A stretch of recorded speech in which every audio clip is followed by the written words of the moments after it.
like a cat, it was a present from my brother. I read a lot of books, but I couldn't see between the lines. I'll have another cup of coffee if you don't mind.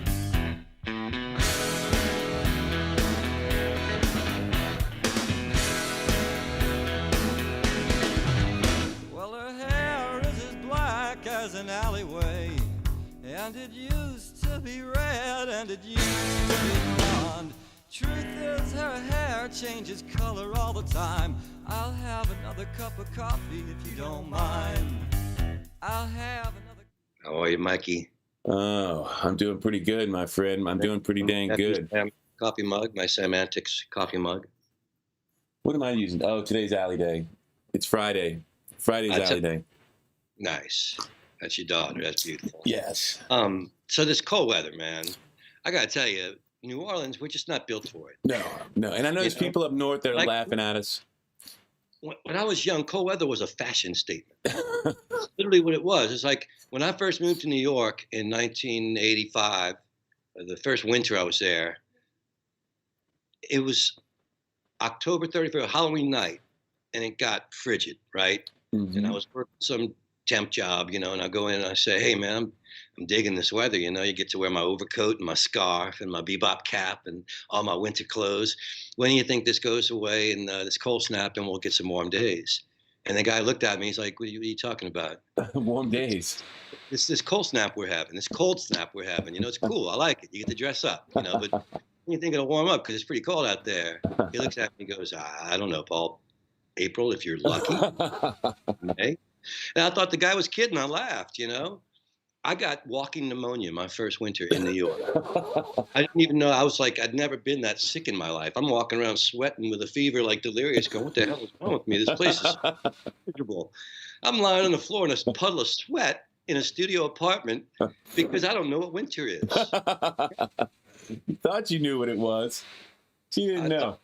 Boy, this is the real deal, man. This is wow. My friends in Chicago, for years they've been laughing at me because I'll show up in like March for a gig with an overcoat, Right. And I remember I used to play every year for this bar in the North Side, Tunes.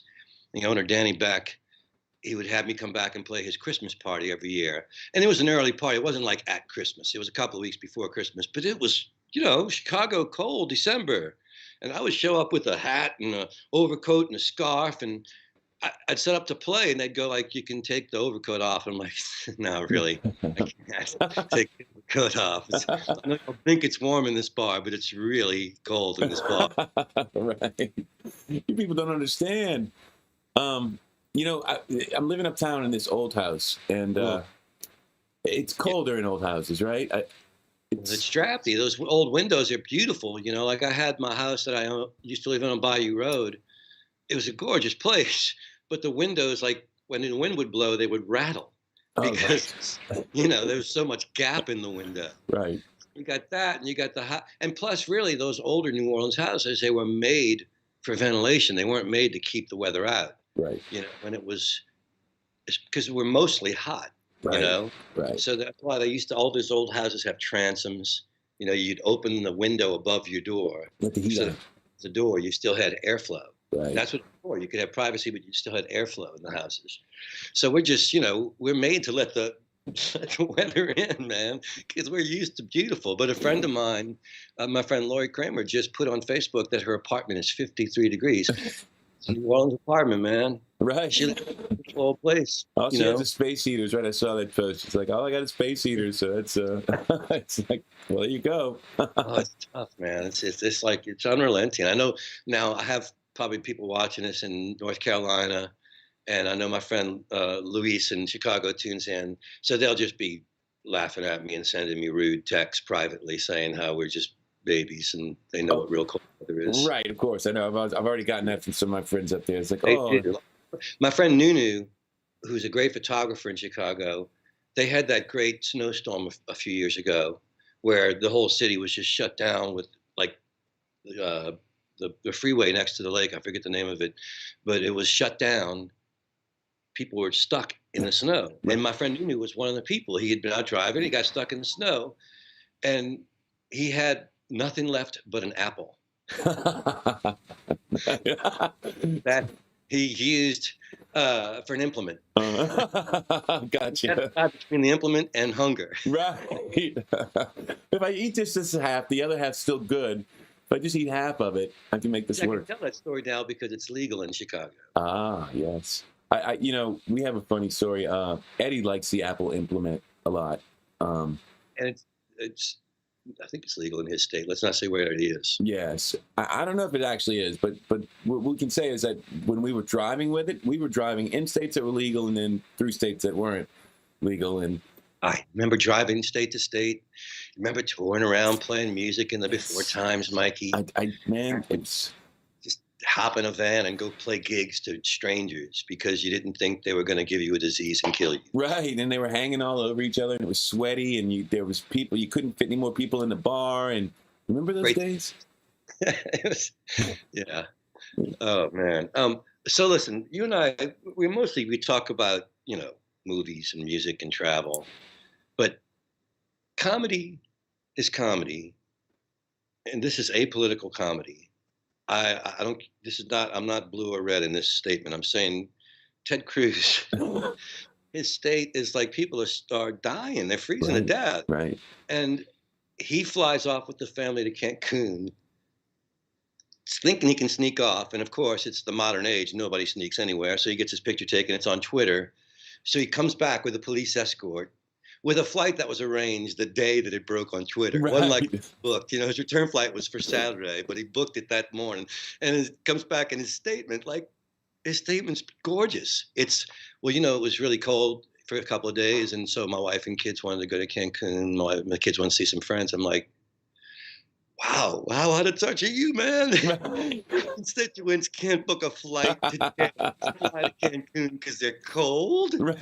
And he's trying to and so I came back, Right. I had no intentions of staying, Just when I thought Ted Cruz's comedy gold couldn't provide me with more laughs, because I'm just like, wow, this is Saturday Night Live material. They're like writing the sketch for him. Right. I thought there's a picture on Twitter of his little dog peering out from behind the glass door at his house, all abandoned, because his dog. Not only did he abandon his constituents, this son of a bitch left his dog. I didn't see the dog. Power, no food. It's a little white poodle, and his name is Snowflake. Oh my god! I missed the dog. Snowflake. How ironic is that? Abandoned Snowflake to the snowstorm freezing weather. Here's a man without conscience. Oh my god! I've seen politicians ignore their constituents before. Man, leaving your dog behind—that's some cold stuff. I know, man. I could just see the dog like running around the house, drinking out of the toilet, licking the window, trying to get some ice off the window. On the window because it's so cold that he got his tongue stuck on the window. And he comes home and the dog's, starved to death with his tongue on the window. Oh my god! Yeah, I didn't know about the dog. The dog, that's comedy gold. I'm sure there's more coming because this is won't quit. This situation is comedy gold, man. Well, I told my wife yesterday. I get all of that, but at the same time, he would be the first one to call somebody else out if he caught somebody else. Yeah. Let's not do that. Let's stick with the comedy. Stick with the comedy part. Because does anybody remember laughter, as the great Robert Plant once asked on stage? Hey, Snowflake. I mean, how prescient is that name now? It's like we didn't even know. Snowflake. We called him Snowflake. I feel bad for Snowflake. Actually, I'm not laughing at Snowflake. I'm laughing at Ted Cruz's sense of the world. He comes back in the house and Snowflake attacks him, bite his ankles. You can make it better by saying my family was cold, so I took him to Cancun. Right. Wow. I imagine the Texan in his house who chose Ted Cruz over Beto O'Rourke. Choice, man. Dude, something that's scary I saw this morning, though, and, in all seriousness, they were what? According to this thing, like an hour away or less than an hour away from being months without power. Right. That's a tragedy of epic proportions. I mean, they're 5 days without power in below freezing temperatures. That right there is just misery. No water. But imagine if it's months. That means you can't operate grocery stores. You can't do. Dude, I saw the owner of Zapparto's on the news yesterday, and Zapparto's great local family, and he's got this great great New Orleans accent, and he's going, The weather's bad in Texas. I mean, I had a whole truck full of goods canceled on me. I mean, the whole truck canceled on me. Great, man. There's 12 million people out of power, but a whole truck canceled on me. What the heck, man? You know what? I'm wondering. I think I've done this before. It's so funny. You do things again and again, and I don't know. For some reason, I don't see the chat on the one we're streaming from. So I'm gonna go see, make sure. When our podcast goes from 10 listeners to 1,000, we're gonna hire somebody to absolutely be your stats person. Kidding? Absolutely. Feed this stuff because you're distracted. You don't. Well, you don't pay any attention when you're looking at that. I feel like you're my second ex-wife at that point. Makes the coffee less. We're not naming names. No, look. It turns out that no one has said anything. So there you go. It wasn't. Nobody cares. Nobody cares. So it wasn't. Well, we started strong with this, Mikey. We had like close to 400 people watch the first one, and it's been a steady downhill ever since. But we don't want you people to think that we're not here for you because we enjoy this coming and hanging out with you. Well, I mean, let's face it. We started this to have coffee with each other and tell each other stories that we've told each other 1,000 times on the road. Although there's still some new aspects that I keep getting that, Yeah, life unspools like that. And stories. My mother was a great storyteller, and stories have a way of growing. They have to. If you really tell a good story, there's little details and minutiae that start showing up as it gets retold and retold. It's just part of, and I do like when you're with someone who's like, yeah, I was there for that particular story, and it's not exactly the way I remember it. It's like, yeah, but oh wait, now we got some good mornings. And Mark's like, we're just enjoying listening. So they are listening. They're just not talking. Well, we don't have a pause anymore. We've been doing this now for a couple of weeks. And the first couple of shows, there was a slow build up to the explosion of conversation. And now it's like our regular. It's like my regular coffees I used to have with Rob Savoy in real life. Right, right. Rob Savoy, my dear friend from Cowboy Mouth and the Creole String Beans bass player. And we would meet at least once a month somewhere in the city for coffee. And we did it a couple of times during the pandemic, but it was like we'd meet at either his back porch or an outdoor place where we could sit far enough apart. But now it's just too cold. We don't even, I mean, we love each other, but not that much. Not enough to sit outdoors in this weather. Yes. I mean, I love you, Rob. If you ever see this, I love you, and I know you love me. But it's cold. Yes, it is. I spoke to good old Rob yesterday. So he was telling me he's doing NCIS this season. So it just got canceled. Very sad for my friends who had a nice 7-year run on that show. My dear friend Tim Cohen, the nasty evil clown. I already had quite the nice job with that particular thing too. Yeah, right? he was a big macha. He was a big shot with the NCIS New Orleans in the art department. I was proud of him, and he had a great run, 7 years, man. Yeah, it's a good run. They loved it. I mean, that says a lot about your work. My brother Johnny is with Queen Sugar, and I don't know either of their titles. They're, my brother and one of my best friends. It's art director, production designer, art director, I think. And he's been with him now. I think Johnny's been on that show, Queen Sugar, for 5 years. No kidding. The whole time. So that says a lot about the character of the person and their work ethic.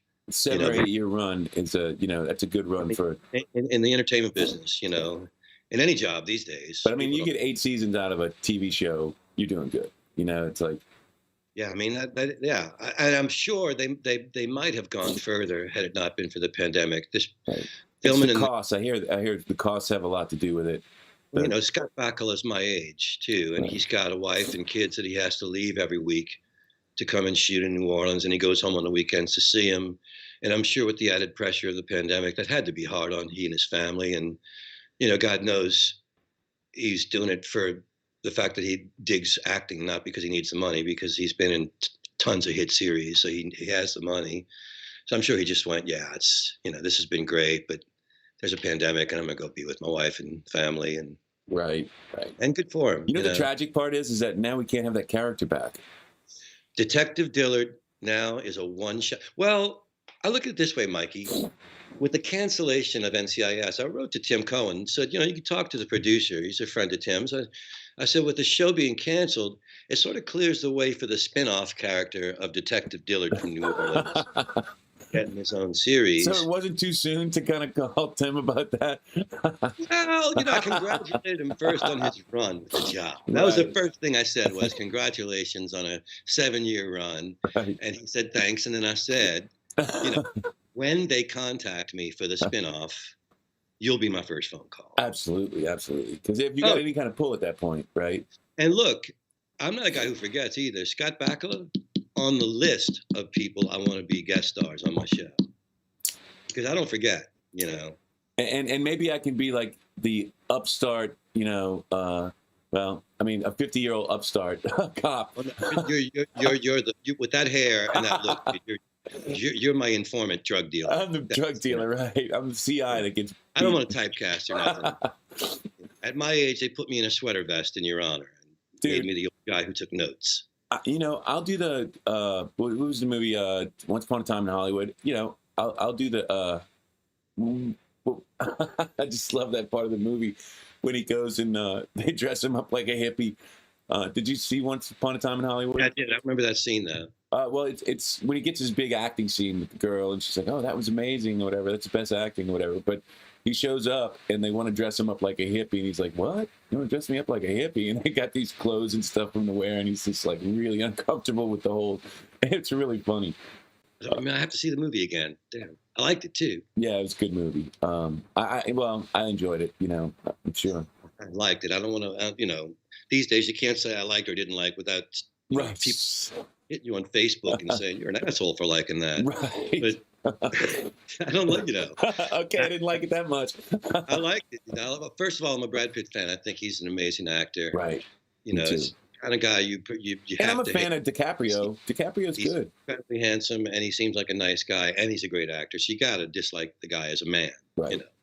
And he chooses the movies that Brad Pitt chooses. He's always chosen. Choices, even in the beginning, like the 12 Monkeys with Bruce Willis, where he's a mental patient and stuff like that.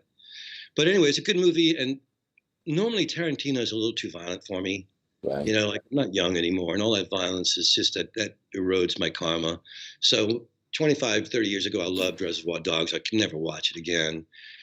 Yeah, me too. It's kind of too much. Some violence, but I mean, for those of us who grew up in that generation, seeing the Manson family get their just desserts. It was, what if they had picked the wrong house instead of Sharon Tate, who was pregnant and murdering those people? What if they picked the house where the stuntman was on acid and he fucking killed him with a fire extinguisher? Right.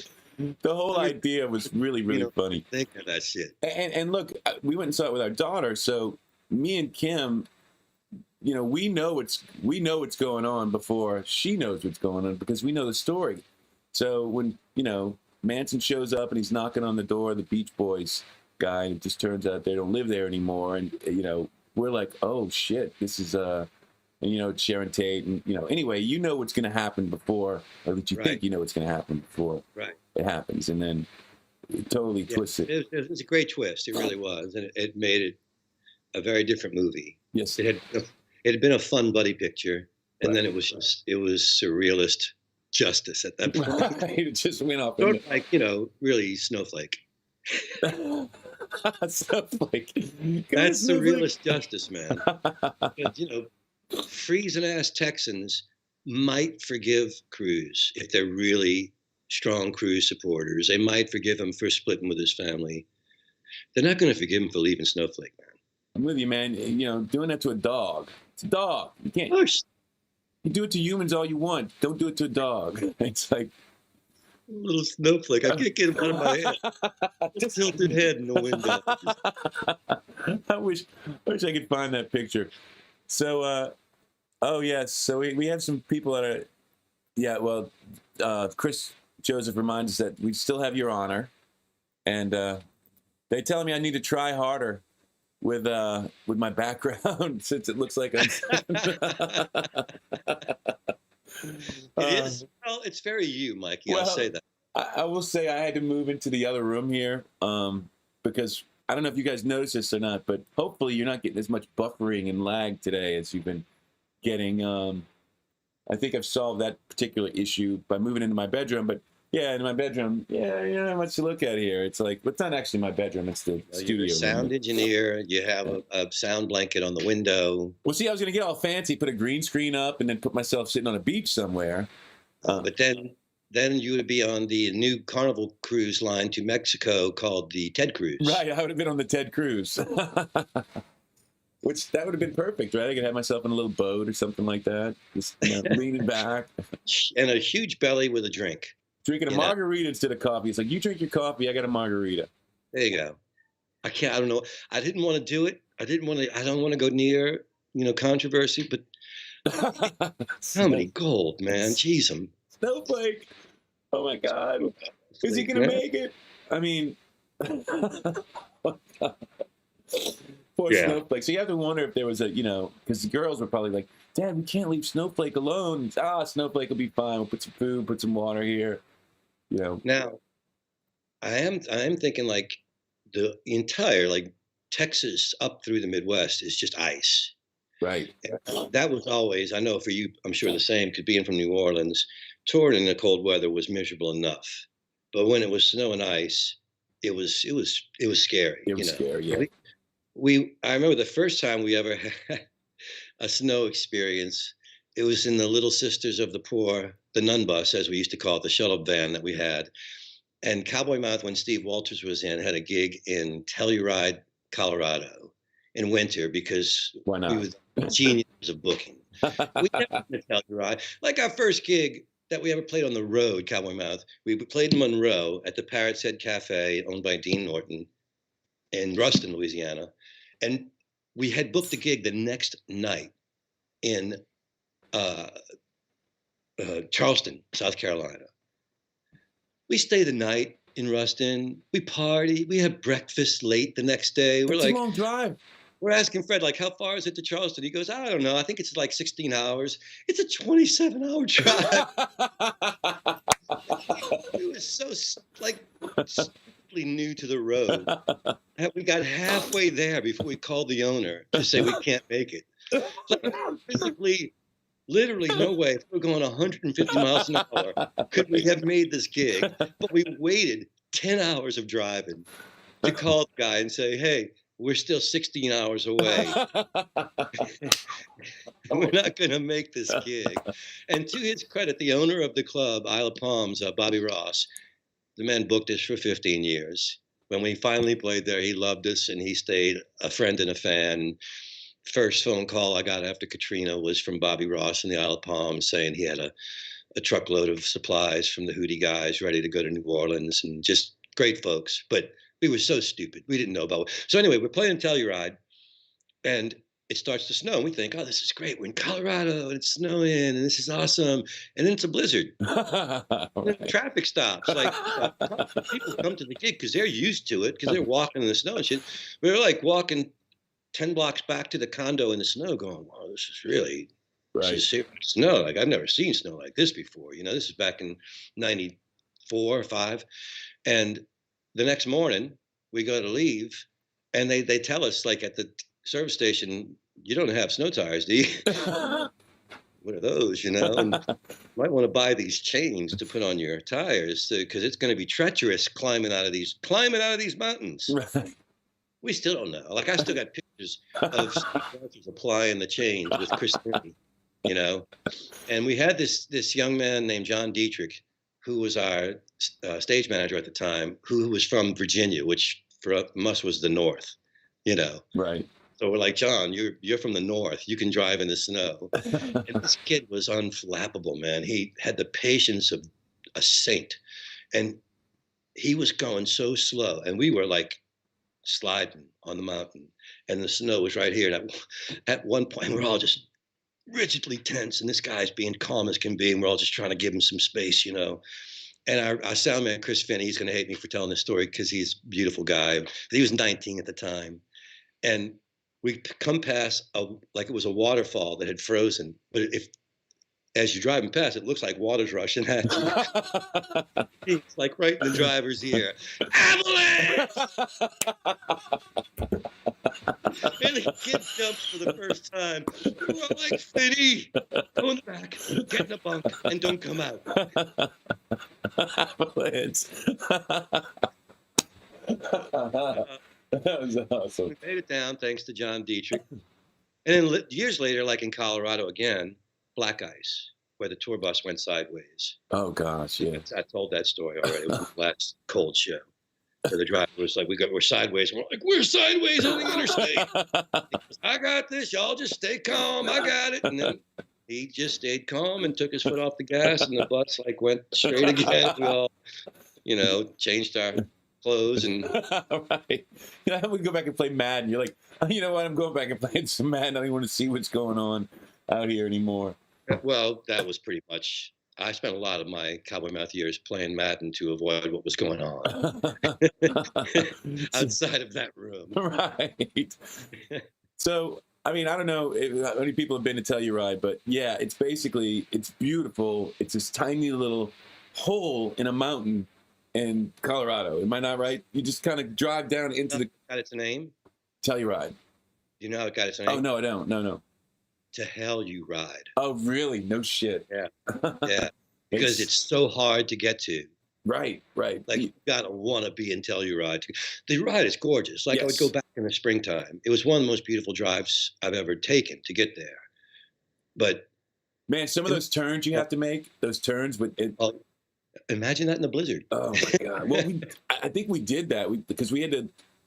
It was during one of the festivals, and we had to come back. What is this? It was dark. We had to like Ash. Huh? No, this was actually with Simon when he was doing the Telluride Blues Festival, and we had to leave at like 2 a.m. though to make the Denver flight that we had at like 7 a.m. or something like that. It's a long ride from Denver, and anyway, long story short, we're trying to drive in the dark, and there's no lights, and you're making those turns, and there's barely anything. You're just like going really slow, and you look over, and you get airsick looking over the side of these cliffs, right? I mean, it's the scariest. I got, I didn't know what altitude sickness was. Right. I'm from New Orleans. I'm from the swamp. Right. They're telling me like, oh, you're going to Colorado. You got to start drinking water today. Like, I'm going in 2 days. And people are like, yeah, you got to hydrate, man. You got to get ready for it. I'm like, whatever, And then my friend is going to take me on a whitewater rafting trip. By the time we get there, I'm splayed out on the ground. I can't. I'm sick. I'm so sick. I can't. I can't breathe. I can't. Well, truth be told, I had taken acid. This is a long time ago. A thing in a long time, but I had taken acid, and we went on. My friend Adam Brazy had arranged a whitewater rafting trip. So you thought it'd be a good idea. Me and the tour manager and the bass player of the time. I don't want to name names because people have lives, but we thought that would be fun. And they hydrated. I didn't. So by the time I get there, I got altitude sickness, and I'm starting to trip a little bit. So they just splayed me out on the grass and give me water. And it's 2 big boats, and the guy Adam set us up. He had professional guides, like guys that knew what they were doing. Were going to take us down the rapids.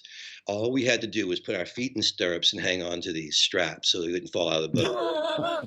And I spent the day with the bass player, cackling like a hyena because diamonds were showering on us. Look at the diamonds falling on us. And it was like the rapids standing up in the water. And we don't know that it's like whatever the worst rapid is, like a force 5. This is a force 4. Right. And after we made it through, they had to close the rapids for the day because somebody died behind us. Oh my God! Like, this is amazing. Needless to say, I've never gone back whitewater rafting. One is, in my right mind, it's not something I would normally do. Right. I don't. Who puts my life at risk and thinks that's fun? I think getting on stage and singing is fun. Whitewater rafting and jumping out of an airplane, not nearly as much. So I wouldn't do it for that reason, but also, it was scary. Did you ever do a bungee jump? Did you ever jump out of a bungee thing? There. You asking me this because you were there. No, I wasn't, I swear. In the early days, I don't know who was sound man then. It might have been Finney. Cowboy Mouth was playing in Jackson, Mississippi. This is like 93 because Steve Walters was still in the band. We're playing the Jackson State Fair. and they have a bungee jump. And I have a huge fear of heights, but Fred doesn't, and he has a great love of spectacle. So he gets the sound man or the lighting guy to follow him, and they announce it from the stage that Fred's jumping from the bungee jump, and a big to-do is made over Fred jumping, and then everybody comes up to the band, and they all want the band to jump. And Fred's going to do it again. And Griff, of course, is always up for adventure. You know, he last Griff will hurtle himself down a mountain on a bike and come down to pieces if it's fun. So he's in. He's going to go bungee jump. And Steve Walters has a bad back, so he can't. He's like out on. He had a really bad back. But I'm stuck. You know, I'm like, I don't have a bad back to bail me out. And now it's going to look like I'm the guy who won't bungee jump, so I'm going to go over there. And I learned to say no eventually in Cowboy Mountain when the Blue Angels came around. But in this particular case, I get up there, and it's 180 feet above the ground. And it's not until I get out the gangplank that I realize this is the stupidest bungee jump of an asphalt parking lot. There's no below. There's nothing gorgeous about being above an asphalt parking lot in Jackson, Mississippi at 180 feet. It's really just the spectacle of a crowd staring at and the terror of being there. So there's a gangplank that has a railing, and then the railing ends, and the gangplank goes another like 2 feet out. And you have to get out that 2 feet so you can lean forward into the bungee jump. Well, the guy says, okay, walk out there. And I walk out, and I'm hanging onto the rail, and he goes, keep going. And my legs kept going, but my hands just wouldn't let go. And the guy's like, man, you're going to have to let go if you're going to do this. I have no memory, literally have no memory of the moment I let go. All I remember is coming down and them taking the bungee hook off me and me hopping off and going, Steve Walters was the first person I saw. And he goes, well, how was it? I said, it was really fun. He goes, really? Because this is what you sounded like. He said, every time I would bounce back up, I would stop screaming.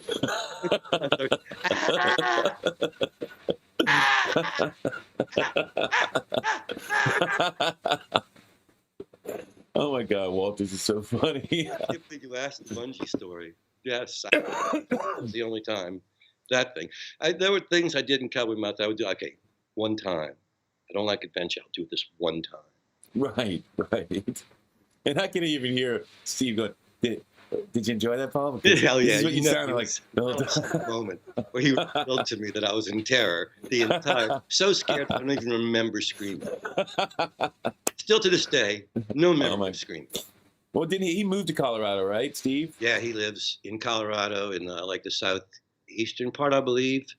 And I heard he's off the grid, and he's got solar power. I just saw him posting about it, like people are out of power, his neighbors and stuff, and he's got solar, and you know, he has his own chickens and eats the eggs and raises his own food, and he's talked about this life since I met him in the early '90s. You know, being off the grid and living like that. So I'm happy for him. I miss his company. He always made me laugh, but me too. Stay in touch with people on Facebook more than you do in person anyway. So. These days, right? Yeah. I've just started to actually use the Facebook group thing. Like I've never really done it. I want to let our dozen or so followers know that we were doing hour-long shows, but we have mutually agreed that it was too much time. So 40 or 45 minutes is our new cutoff time for our conversation. So. And you guys can always, you never know what's going to happen. Like, we're having fun, whatever. But just in case anybody wants to know who said that they're too long, it was Skeet, okay? Skeet said the shows were too long. Who said, you guys go on too much and I'm just not fucking interested.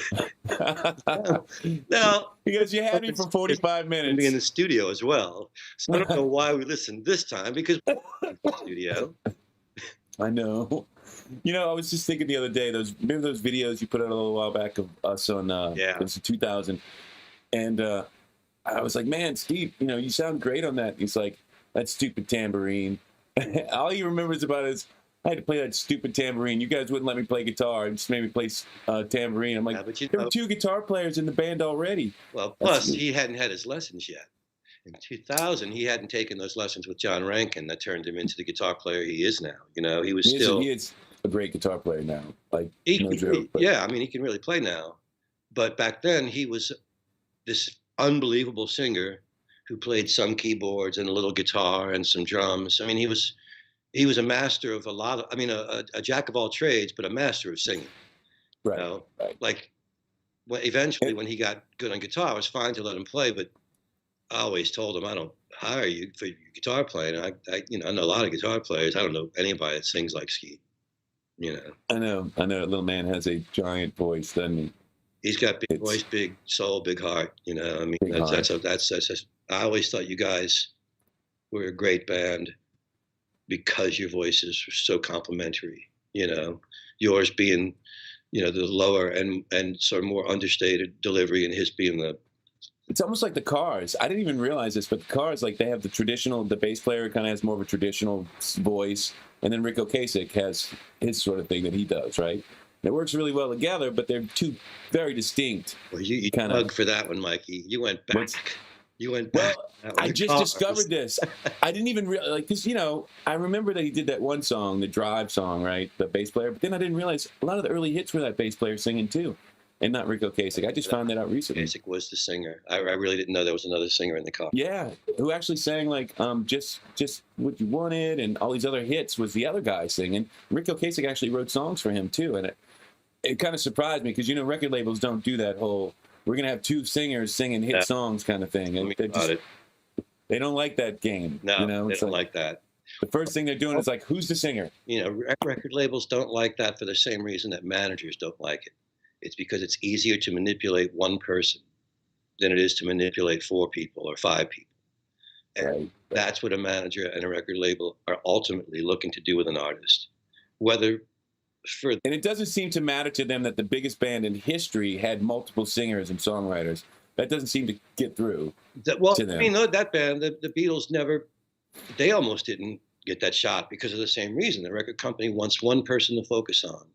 You know? Right. It's easier to market one person. It's easier to deal with one person's demands and ego. And the first thing a manager and a record label does, or did in the old days, I won't say now, because now it's a different world. The managers are cool now.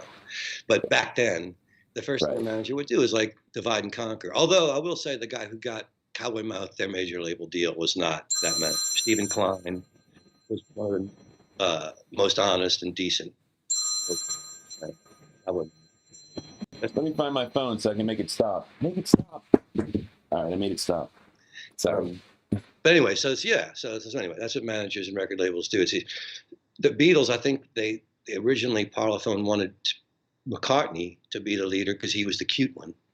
Right. They got in the studio. George Martin immediately recognized that Lennon was the sort of tacit leader, the unnamed leader of the band, and that it wouldn't work. And then as Martin being the genius that he is, and he saw that it was the two of them, you know, as Lennon said years later in an interview, we wrote most of those songs singing into each other's noses. You know, they were that close. You know, they were riding vans around England and, you know, singing into each other's noses. I recently saw something, somebody told me they get these Beatles updates or whatever like that, but I didn't realize one of, what's the song? One of the early ones, Please Please Me. It's Close Your Eyes and what's the name of that song? My Lovin'. Oh, My Lovin'. So that was one of apparently John's favorite songs that Paul wrote, which I didn't realize. I think because he loved his own guitar part. Maybe so. Yeah. Maybe he's like. Actually, I read an interview with him where he said he was bragging on listening to those fucking triplets. You know, imagine keeping that up for a whole song. That's right. That's and really, he's right. It's a great part. It is. Triplets for a whole song is the amazing thing about those records. Like, it's hard for people making records today to understand. If you ever listen to the BBC live recordings, they sound just like the record. Like, that's how good they were. Yeah, no kidding. Especially like Twist and Shout and stuff. You can't distinguish it from the record. Like, you'd be surprised. Beyond Twist and Shout, beyond the rock and roll, like the ones with harmonies, This Boy, and those kind of things, you know, they sang in unbelievably perfectly in tune. Right. And played the parts perfectly. It's pretty great, you know. Anyway. Yeah. You and I and the Beatles they're going to come up. You know. Yeah, and they're going to come up again and again. Jonathan Pretis, who from the Breton Sound, the band, the Breton Sound, and took my place in Cowboy Mouth. He's got a podcast where he ranks Beatles songs, and he started at whatever number he started at.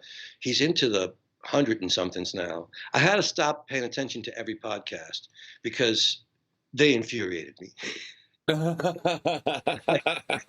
like, I was on early, and it was The Long and Winding Road was like so far down the list. Right. It's like, what? Enraged. What are you talking about?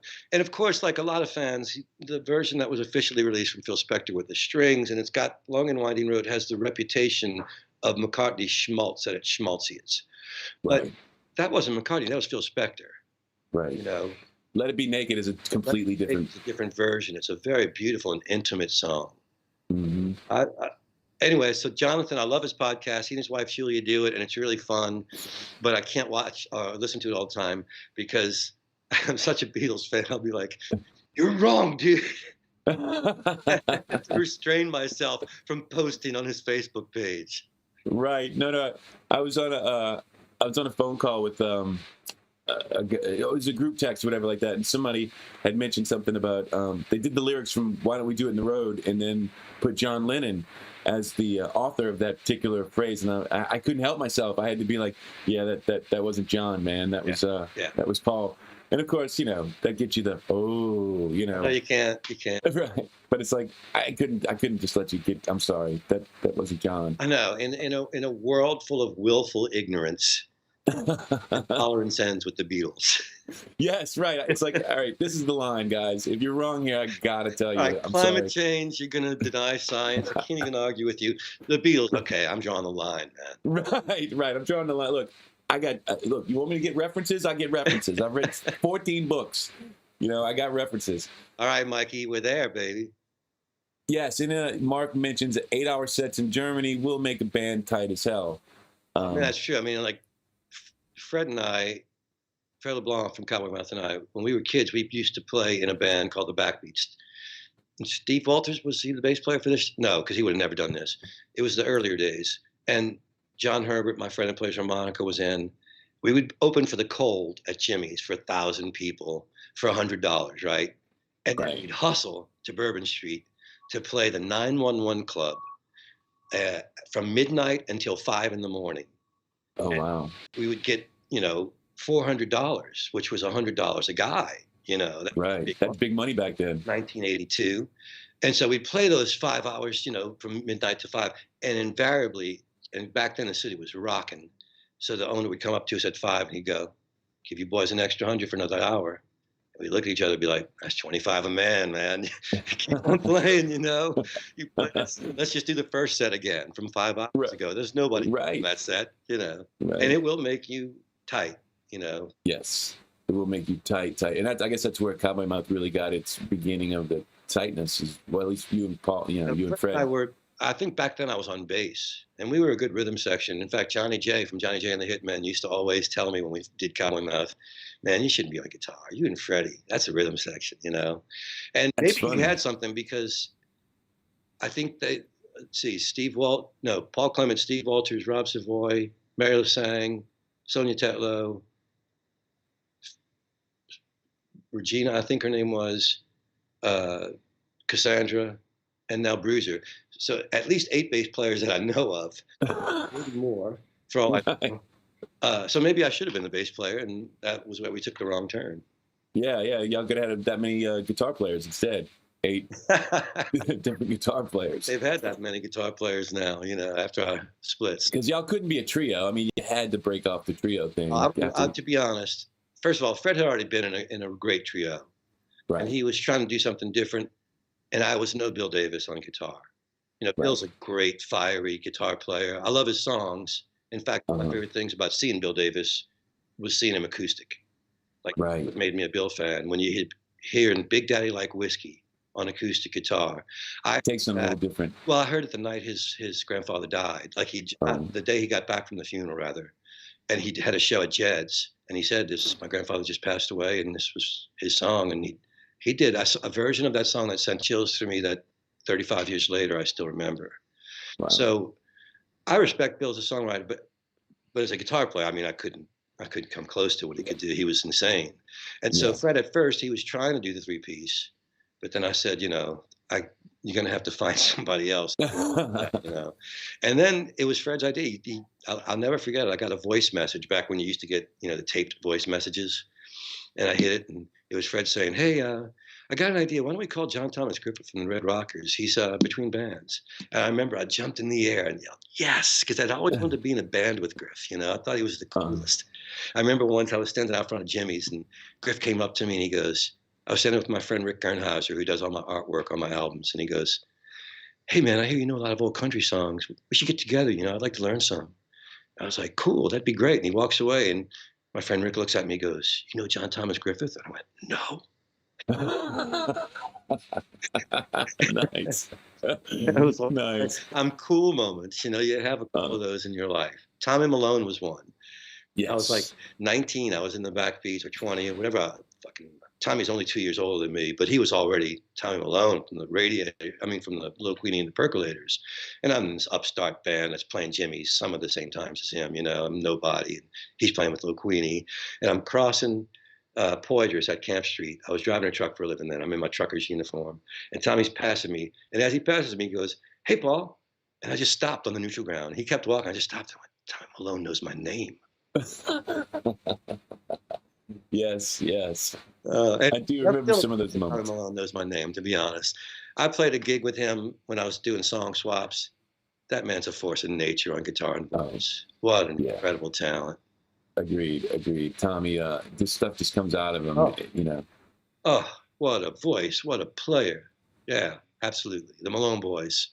And with that, we raise our coffee cups to Dave Malone from the Radiators and Tommy Malone from the Subdues, and to anybody that was listening, and we say, see you next week. See you next week. Yes, we're starting again on Monday, and next week we will have guests for people that, We're working. So, by the way, real quick, before we get out of Superhero, I went and watched Wanda last night. Of course, I told you I would watch it at 2 a.m.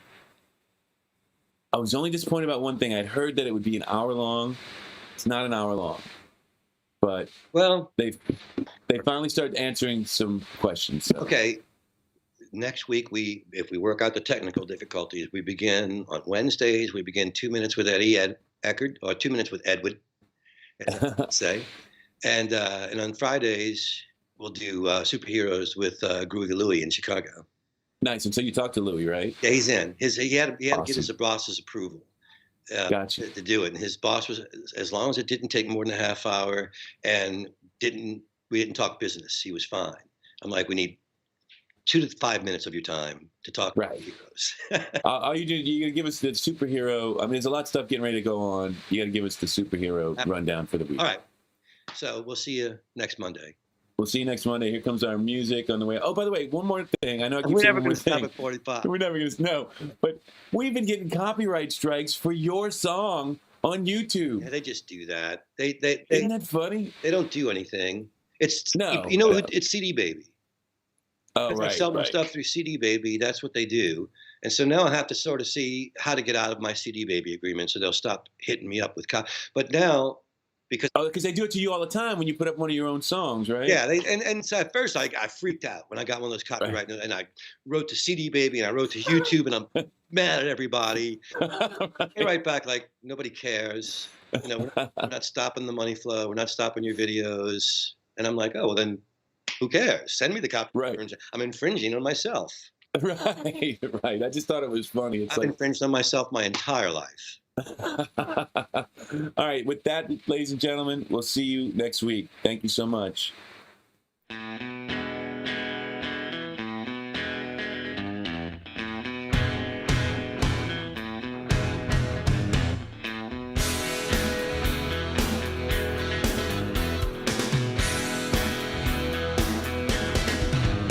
Well, I used to keep my money in a cookie jar. It was shaped like a cat, it was a present from my brother. I read a lot of books, but I couldn't see between the lines. I'll have another cup of coffee if you don't mind.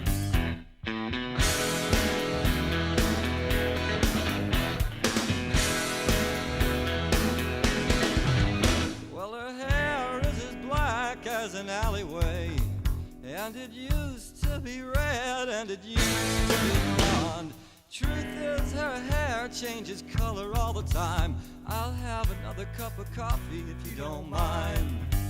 I'll have another cup of coffee if you don't mind.